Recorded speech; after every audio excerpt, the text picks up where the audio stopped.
and I sat there and we were like feeling pretty good about our advisor, Dr. Canarum. We were like, yeah, she owes us big because we got through this and we did it. And we were thinking we were done. And lo and behold, they called both of our names. So we were like, what? And we made that first national team, and the rest is history. Was it just totally changed the course of my life. What was the first trip you went on, Mom? Well, we went from that tryout. That was in the summer of 75. And we were, about a month later, we were in Canada on a training trip.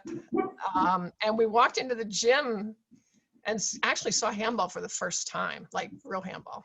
And we were a little bit shocked because it certainly didn't look much like what we were doing in Slippery Rock.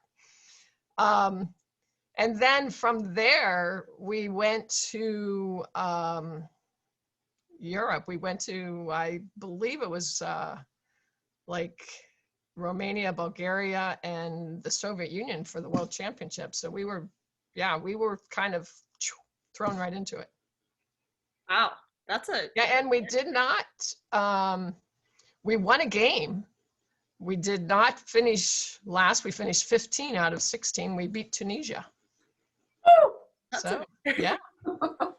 But it was an awesome experience. We were just a tad homesick, being from Western PA and not really traveled too much other than a few basketball games here and there. And but got bit by that travel bug, and handball kind of got into my heart, and we were just like, yeah, this is pretty cool. We're gonna try to do this. Awesome. And so how long were you on the national team? Well, I played from 75 to 84, and I basically retired from playing. Well, I don't know. I can't really say. You retired from the national team. From the but national she played until, yeah. I don't know, we remember her playing. Yeah. So we were talking about earlier before we started the live session how we used to go to West Point with you, Mom. That's really cool. So hey, West Point is one of my favorite memories with Kourtney. Kourtney, do you remember when we were playing a game, and Kourtney was, knee-high to a grasshopper, teeny tiny little thing. She was covered in stickum. Yeah, I really explained that for sure. Yeah, she'd sit on the bench, and at the end of one game, the score was tied, and the ball came around to my wing, and boom, boom, I went in, and I shot the ball, and it went in, and we won the game, and Kourtney comes flying off the bench, and her hands were raised, and she goes, "Mommy, you're a hero." Oh my gosh. It was the cutest thing, and I was just Got you. Biggest fan. Yeah, thanks, Court. Yeah, That's amazing. that was. And I'll never forget that. That was one of our closest. Kourtney was definitely my biggest fan at West Point. She was your travel buddy. She went to the West Point tournament with you all the time. Yep. I made appearances, but not every year. I didn't go every year. No. So we were talking about it because I think that's our first actual memory of handball. And West Point was so much fun to go to because there was a lot around that tournament, not just handball. There was a lot going on. Ice cream sandwiches, right? Yeah, and those pizzas that were as big as a table. Yeah. We went to you went to some of the national championships with me too. I mean, Jence, you went to I went to Olympic festivals with you. Yeah. Yes, you did that too. But the first, you were just born. Like, you were born in December, and you went to nationals in April or May. So I probably don't remember that. No. Most of my teammates, if any of them are watching, they would probably remember seeing you there, though. Yeah. Yeah, there's a lot of pictures of me running around and being passed around to your teammates as a baby. Yeah, that was pretty exciting. Yeah. That is very cute. At what age did you two, Kourtney and Jence, start playing handball? last week.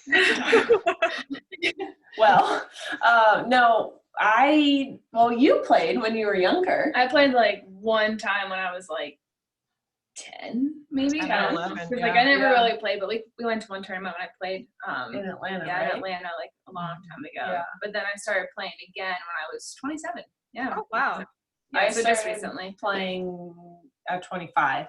So after I had been playing professional basketball overseas, let me clarify, I decided to, when they were starting the residency program at Auburn University, that's when I started playing. And then court started soon after that.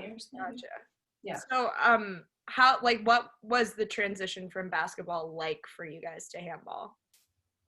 You want to go first? No, you can go ahead. Okay.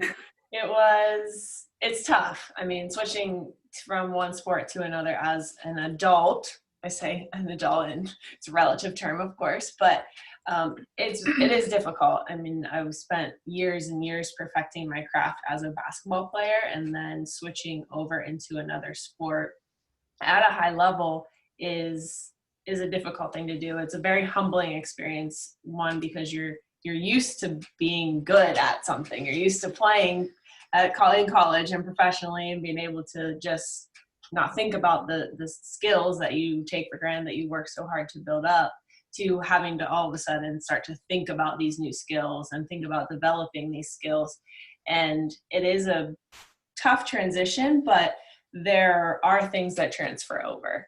And for me personally, that's what I tried to focus on when I was starting, was the things that I could be good at right away, and the things that I could contribute to the team right away. And of course that's relative as well. But for me, like, defense was a little bit more natural than the offensive side. So I really focused my efforts on being a strong defender and being able to contribute to the team on that side of the court, and then slowly kind of chipped away at all of the offensive skills. Gotcha.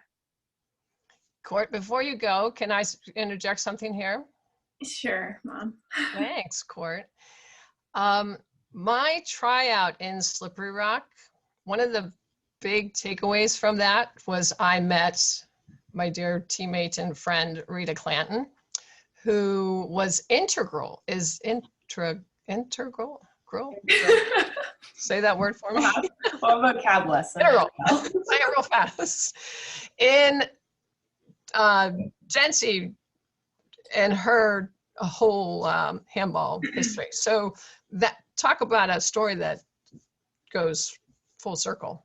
So yeah, Rita lives here in Auburn. She went to school here, played basketball and volleyball, and I think maybe softball. I think she was a 3-sport athlete here in Auburn. But she is from the area and now still lives here.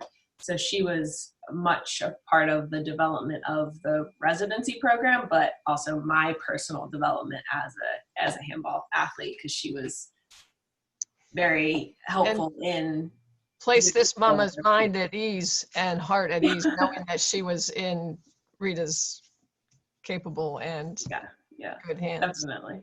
Yeah. Yeah. Okay, Kourtney, your turn. Well, Jence kind of touched on the mental aspect of it, which is definitely like a big part. And that was a major thing for me. There was a lot of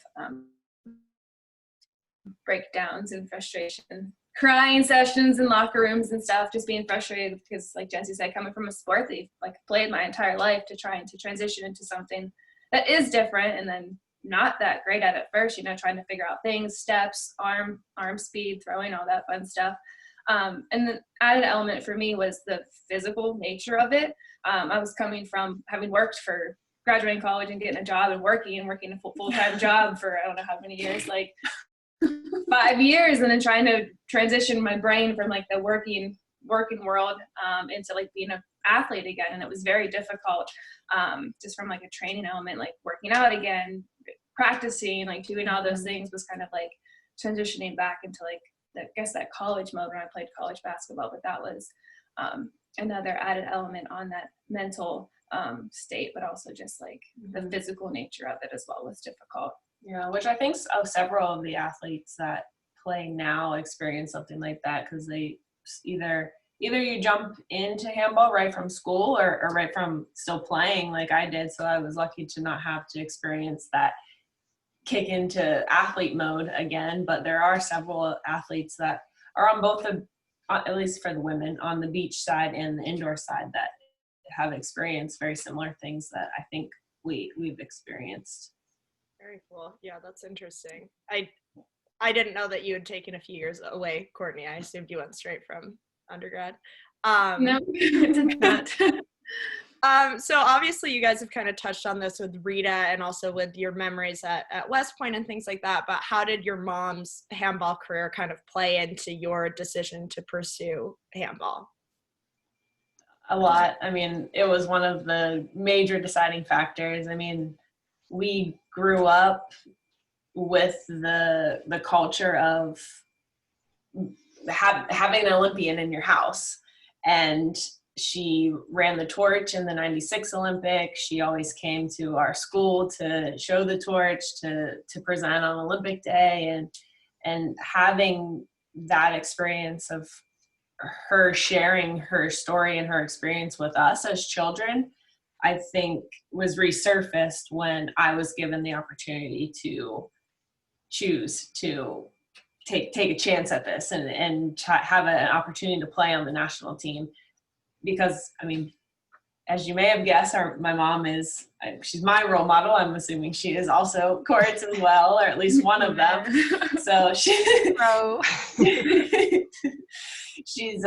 always been that kind of guiding light in my life in general, but in sports. And I think that being given the opportunity to follow in her footsteps was something that I really latched onto and really was proud to say yes to that opportunity and wear the red, white, and blue jersey. Yeah. Same thing.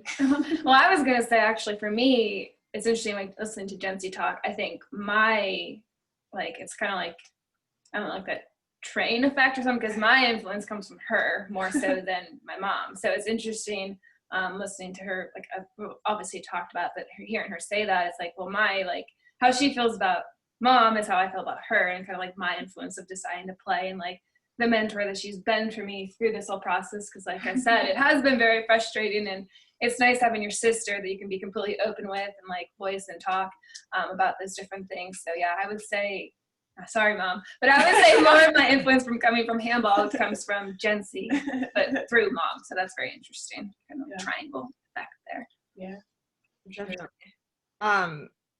Melinda, like when you're watching Jence and Kourtney play, like what's kind of running through your head? Like, do you want to coach them, or are you just like, do you just enjoy watching them? Like, what are you kind of thinking about? Well, maybe the first thing is I'd like to play with them. Yeah, I've said that several times at least. Yeah, I think that would have been a lot of fun. But it is especially rewarding to see them out there. They've worked hard all of their lives with everything that they do, whether it's on a court or on a field or in the classroom or anywhere. But it's I couldn't be more prouder of them when they do step out there, wearing the USA and representing our country. It's exciting, but it's more, I don't know, it's more personal than that, because I mean, the feelings come back to me, and then that's, translated onto the court for them. And I mean, when we went to the Pan Am Games last summer, I mean, it was an amazing trip, and it was an amazing tournament. It was amazing handball. It was just the whole thing was, I mean, and I was there because I was a mom, that was awesome. And I got to watch Kourtney. I haven't seen Kourtney play live yet. I've figured out how to follow games on Facebook and whatever the live streams are. And just totally, I mean, and it's not a court, it's sand, and I don't know a whole lot about it, but learning about it and then being able to watch her excel. Kourtney has a will that just doesn't quit, and you can see it when she steps out on the sand. It's awesome. Mom, would you want to play beach handball? You know what? That might be one that would be a little easier on the old bones. So you're talking now you want to play. Yeah. We'll let them know. We'll tell Lisa. Okay. Got it, Mom. Awesome. Hopefully Lisa's watching. I know. What about, so Jence and Kourtney, what's some advice that your mom has given you in terms of handball that's really stuck with you over the years? We can't say that, huh, Jence? Top secret. Well, the first thing that popped into my mind was going to my tryout. I had a slight advantage because I had a week of training before the tryout of learning how to throw, or starting the process of learning how to throw, I should say, and working on the footwork, and just kind of generally being prepared for some of the drills that might have been part of the practice and part of the sessions of the tryout. I don't know, did you have anything that came to mind? I don't know. The other thing that came to my mind, which is, I guess it spans outside of handball though, is my mom is one of the most positive people ever in the world on this planet. So that it has always, that always sticks with me in whatever I'm doing, because if you start to feel negative about something, it's like a little voice inside your head that turns on and is kind of encouraging you to look on the bright side of things and try to find the positive light in any situation. That's what I was going to say, because it's there's good and bad and everything, but if you look hard enough and work hard enough, I mean, really the good will surface. And if you look at what you've been able to do, I mean, like, both of them have been traveling, they're getting education, they've met lots of friends, they have places they can go back. They've just, the positive way outweighs what's maybe not going so well. So and we've talked about this before, is that there are some struggles in handball. One from just the actual playing, that you're trying to learn a new sport, so that becomes overwhelming at times, but then also other struggles that go along with being a handball athlete in the United States, with many of those things. But like Mom's saying, is that there are a lot of positive things that do come along with it, and it is what you choose to focus on and choose to move forward with, I think. That's awesome. I mean, really cool. I mean, off of that as well, so obviously, Melinda, you played in LA in '84, and we have the games upcoming in 8 years in LA. Is that like have you guys thought about kind of the idea of this? Thought about it.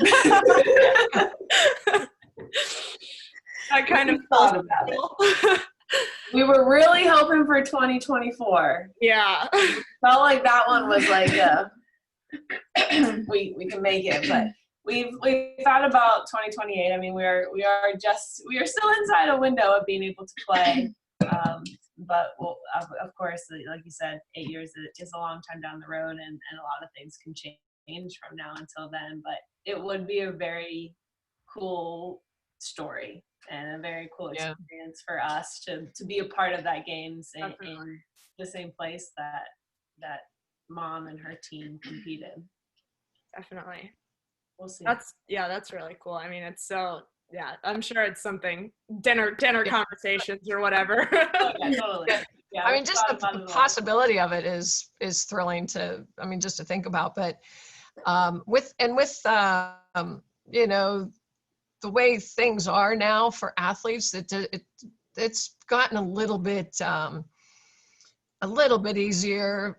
Financially, it's maybe not so much. You still have to kind of find some way to support yourself. But as far as being able to take care of yourself and understand a little bit more about how and what to do in training, I think that has helped athletes extend their I playing think time. also, regardless if we are there or not, it will be exciting to have a US team there. Of course, we don't want to surpass Paris 2024 because that is still a possibility, but Absolutely. to know that it will be in the United States again and that there will be a men's and women's team there is unbelievable. And it is really exciting for the sport in this country and for the federation and for our small handball family. Definitely. So Melinda, what are like some of your favorite memories from the 84 games? Well, for sure, handball was on fire in '84. I mean, we were. I mean, it was sold out. There was so much buzz around handball. There, you know, everybody was really, really excited about it. So to experience that in our country was unique and really, really special. And it would be great to get it to that level, not just for an Olympic Games. But as far as the Olympics goes, wow, there's lots of memories. The opening ceremonies is everything that everyone says it is. The Olympic Village and the people that you meet and the experiences that you have living among the world's finest people, athletes. It was an unforgettable experience, for sure. Yeah. Are there any like on the court moments that you especially remember? Well, I mean, we had we played really well there. We had some great games. We played well against Germany. We beat China. We played well against. We played after. I mean, when you think about how we started, where we were, coming from adults, never playing the game, learning the game. We would go somewhere to play, then come home and go home, and then come back and go somewhere to play, and then come home and go home. And we just seemed like we were always one step forward, two steps back. And then finally we went into full-time training, and that's when we really started gaining some ground on the sport and actually competing. And then for all of that work to just finish up with the result that we had in LA was really rewarding. And yeah, because I mean, we became a little bit of a force in the handball world, which was definitely unexpected by most people in the world. So really cool. Have you two, Jence and Kourtney, have you guys watched much of the 84 games? I don't know how accessible that is. No, we've only seen highlights, I think. I don't think I've ever watched a full game from theirs. It's always cool to see the highlights, though, particularly their hair. The like 80s hair. But yeah, I don't think so. Have you? No, have we ever? Do you have any? Not really. I mean, most of any of the videos I had were you know, they were usually other teams. I didn't really have anything from when we played. Yeah, it was hard for me to even dig up pictures. So yeah. But obviously you guys have seen her play. You've seen your mom play quite a few times. Would you say that your like style of play is similar to your mom's? Do you see any similarities between the way you play and how your mom played? People, particularly her teammates, have that's like one of the first things they say to me. There was actually, I can't remember who it was, but when I played basketball at Vanderbilt, they were watching the game and knew that I was Melinda's daughter by watching me play basketball. Wow. So, yeah. So a couple of them have. Which is a huge compliment for me. A couple of them have said that I have the same like mannerisms and the same movements as her. On the national team, we played different positions. Mom was a left wing, and I play in the center back. So it's very different areas of the court, of course. But they say that I move like her and look like her. I think Court probably looks more like our dad and moves more like her dad. I don't think I've ever heard anyone say that. Kourtney also has a twin sister, so both Carly and Kourtney look and move more like dad. Yeah, I would agree with that as well. I would too. That's pretty so. The one thing that we do share is a work ethic and instincts. We all have pretty decent instincts for the games that we're playing, which I think has served us all pretty well in what we have accomplished. Clearly. Yeah. Good instincts, I guess. Good instincts. Melinda, how has the like game changed since you were playing? I mean, obviously you had a number of years on the club level, like after your time on the national team. So either if you want to compare, like, you know, you in '84 to like the Pan Am 2019 team, or like in general, the kind of trends you've kind of seen in handball over the years, especially women's handball, for clarification.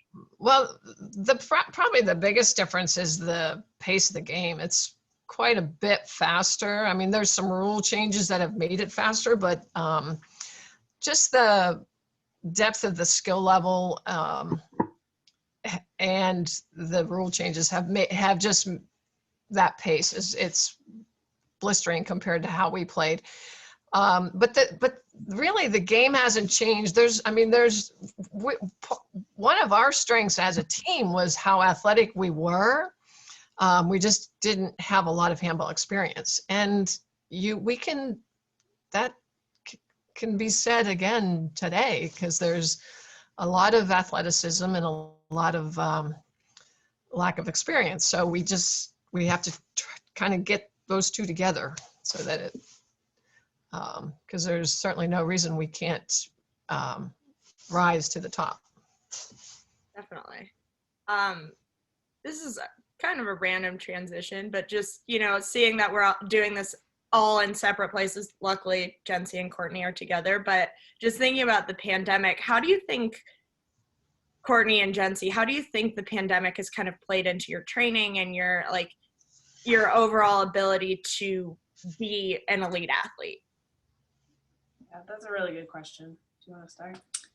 Yeah, I guess the biggest thing is just not knowing what's next when it comes to training, like when to peak or when to train this way or when to train that way. It's been beneficial in certain ways because we spent a lot of time, like we actually built our own goal, and like we spent a lot of time on the sand, and like I've significantly improved as a player in this time, and I think I've gotten more fit and like everything, but it's hard because you don't know when to peak for the next competition from a mental and a physical standpoint. I think that's probably my biggest thing with the pandemic, is just not knowing what's next. It's a little bit frustrating. Yeah, we've kind of faced a few like fluctuations in all things, in motivation and morale and those kind of things, because we don't know when our next tournament is. Like a major beach tournament was canceled in July or maybe postponed. We're not sure of one or the other. Like we don't know when it will be rescheduled or if it's going to happen. So with that uncertainty, it kind of makes things a little bit weird. But I'll echo what Court said, is we were very blessed to have each other in the same area, because unlike a lot of our teammates, we've been able to continue training at least with one other person. So we did take the initiative and went to Home Depot and bought some PVC pipe and built a goal, constructed a goal, and we for several months we took it out to the sand and worked on some things that we knew we needed to work on. and we're able to provide each other feedback, which I think was probably a huge benefit for our case and our probably our own psyche as well, opposed to a lot of other athletes in the same situation. Sure. We were lucky in the days that I played. We played a lot of games. Like we would travel a lot, and we'd go somewhere for 10 days and we'd play 9 games.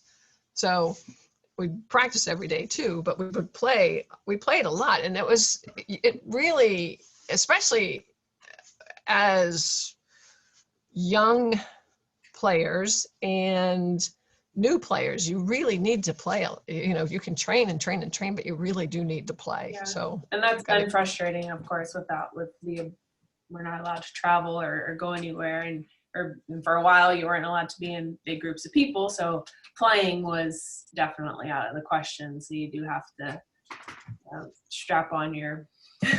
The other thing that we got to do, which is a blessing, was we got to play in Olympic festivals, national championships, West Point. We played in stateside a lot, which was, I don't know, those tournaments were really special to me. I mean, and to be able to showcase handball in all of them, and also when we were recruiting people, we had carrots to dangle and say, if you do this, maybe you could try out for the National Sports Festival or the Olympic Festival, and it was a great experience. And these guys don't have the opportunity to play as much stateside. I know Beach plays a little bit in California, but they don't really play. Yeah, and within the last couple months, obviously they had. Yeah, with COVID, there's no playing. So, but yeah. With that as well, obviously, with our partner Verizon, we're curious to see how you guys have stayed in contact and stayed feeling close as a family through this pandemic, with your mom being, are you in Slippery Rock now? I am. Okay. Yes. So Slippery Rock versus been here for 30 years. Yeah. Yeah, it's been, obviously, as everyone in the world really has experienced, it's been difficult, but we are Verizon customers, so we were able to use and Mom actually got a new iPhone for Christmas last year, which was perfectly timed. They drugged me to the Verizon store. Yeah, we did, but it turned out to be really a blessing, because we were able to keep in contact with her with more ease than we did before with her previous phone. So my flip phone. Yeah, I think that was kind of, we talked about it a little bit, was the looking at the positive side and trying to find the silver lining in all of this. Is we probably reached out to family and people you didn't talk to more. And I think that there were a lot of people around the country that maybe experienced that, because you had more time on your hands, or you're sitting at home. So you reach out to people that you don't normally reach out to on an everyday basis. And I think that was a pretty cool silver lining of all of it. As well, obviously you guys have stayed in shape and stayed training and stuff like that. Are there any small businesses that have been helpful to you through this time, or you're happy are still kind of supporting you or supporting the community as you return to normal or some semblance of normal? Yeah. Do you have any? Yeah. Mom, do you have any in Slippery Rock that were still helpful to you? I'm not sure. My community is helpful to me. Yeah. I don't know. And it's not. I don't know if you're talking about. I'm mostly talking emotionally, because I live in a fantastic community with a lot of really super families. So. Yeah. Well, I think in some of those families they run businesses, and they were probably and probably needed the support of each other and the support of the rest of the community in that time. The same thing here in Auburn, with with the small businesses, well, the Moore's Mill Club definitely helped us a lot. Yeah. They provided us a fitness center and a pool to go to during this time. And it's a very similar situation in Auburn as it is in Slippery Rock, that the people rely on each other. And I think we were very much supportive of the coffee shops, the One Bike, the Ross House, trying to go to those places, even though we couldn't go in to the place, and still support them. And of course they have always been supportive of us as athletes. Definitely. Yeah. That makes sense. All right, that kind of concludes my questions. Do you guys have any? My dog is saying it's time to go. That's Lily. We had to shut the door, so Ella stayed out there. Yeah, she was sleeping next to me, and I thought it would be fine, and now she's not fine. No. Do you guys have any questions for each other that you want to ask? And also to the viewers, if you guys have any questions, write them in the comments, and Melissa will shoot them over to me. You know, I wish we could see like who's watching, so we can if anybody asks some questions. I know, because I'd like to give a shout out to my junior high girls basketball team if any of them are watching. Because oh yeah, we definitely give them a shout out. I worked with them the past couple weeks. They were a fun group of girls. So hopefully some of them did tune in. That's awesome. Yeah, that would be good. We also wanted to say happy birthday. Yes, we wanted to say happy birthday to Luke. Yep. Is works with his mom's student at Slippery Rock High School, and today is his birthday. Yep. So happy birthday, Luke. Yes, Luke. Happy birthday. I hope he liked his Lucky Brand present. Also, Melissa just let me know that quite a number of your friends, your teammates, Melinda, are on, including Sandra and Dee and a bunch of others. So. Right. Definitely. All right, guys. Do they have any questions? They know that they know the whole story. I know I would like to send my blessings and love to all of them, though, because we do have a special bond that's was created all because of handball. Yeah. Well, I think I was going to bring this point up earlier that her teammates, Emily, they still meet for their reunions. It's like every 4 years. And they all make a point to get together and hang out and go somewhere for the weekend or week or however long it is, and still stay in touch, which is really cool. And a lot of them have reached out to support my kids too, which has they have all been very supportive to us, to our team, to the program in general. It's nice to have them involved and kind of in our corner. That's awesome. I have a question for my children. If they would have had done anything different growing up, do you wish that I would have pushed you into handball sooner? Pushed us? No. No, that's what I was going to say. No pushing. No. Go play I think it would have been cool to, like, if there was an opportunity to play, like if we would have had like a summer league or something like that, I think it would have been nice to play at a younger age and kind of as another sport. I mean, we of course played other sports other than basketball, but as a addition to that, I think that would have been, I mean, knowing that I like it now and that it is a fun sport to play, I think I would have enjoyed it as a kid. But with that said, I don't regret any of the decisions that we made to play basketball or to play soccer. Oh, no. Yeah.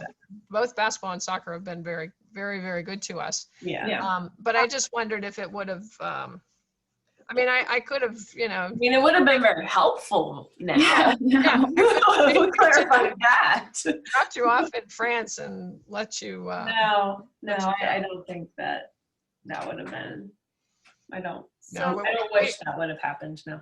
We kind of raised you to be the best you could be at whatever it was that you were doing. Yeah. And a lot of the skills do translate. So that's what I was going to say. I think that a lot of the sports and the games and all of the things that we played as kids do help us.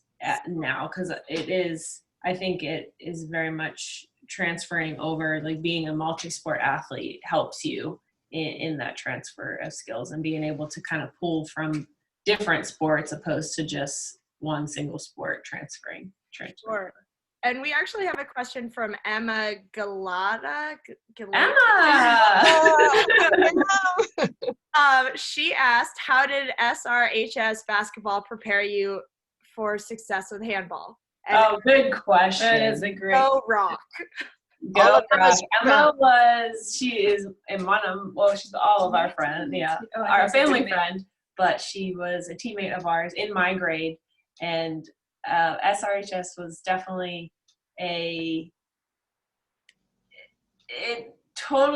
I will say both soccer and basketball contributed to my success as an athlete now, and I'm sure you could say the same. With the friends that we had and the teammates that we had, and like kind of just like learning and growing in that team environment, and being able to have that strong foundation of what that means to now apply it as an adult. Plus, it was really fun. It was fun. And we won. Emma was fun. Emma was really fun. Yep. All right. And we also have a question from one of our board members and a teammate of yours, Melinda D. Miller. Jence and Kourtney, what can people watching do to help support you as an athlete and your teams? Yeah. Thank you. Lots of things. One, I think, would be to just follow us, follow what we do, follow the athletes, follow the Instagram pages, the Facebook pages. There's been a lot more good content thanks to Emily and Melissa, our staff at USA Team Handball. So I think definitely to start at a minimal level is to follow what happens and to support us in that way. And of course, to take it a step further, we are always looking for sponsorships. So it was as small as $1 to all the way up. We need financial support to be able to train, travel, buy our food, all of the above. So if you are able or willing or know somebody, that is always helpful for us as individual athletes, but also more importantly for our teams and our federation. Yep. Second. Emma also said, love you, heart, love you and miss you. Also, Emily, great pronunciation of the last name. All right. Do you guys have any other questions for each other?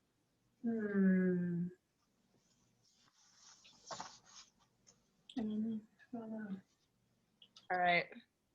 We're all good. All right. Then I will close us out. So this was our first installation. We're going to be doing these every other week for the next few months. Our next session is going to be, I believe, October 8th. And I will also be the host of that. It's to do with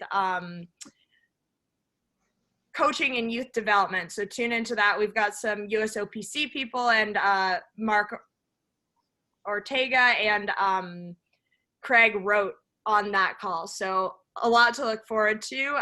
And please follow Jence and Kourtney on social media. I don't know if Melinda's on social media, but if she is, follow her too. And follow our the USA Team Handball accounts run by the lovely Melissa Zhang, and sometimes doing athlete takeovers, which is super fun. Thank you all and have a great night. Thanks, everybody. Thank you. That was awesome. Live joyfully. I'm sorry, Julio Sands, not Mark Ortega. That's my bad. Apologies. Oh, for the next live session, Craig Rat and Julio. Sorry. All right. Good night, everyone. Bye. Good night. Thank you. Okay, we're off.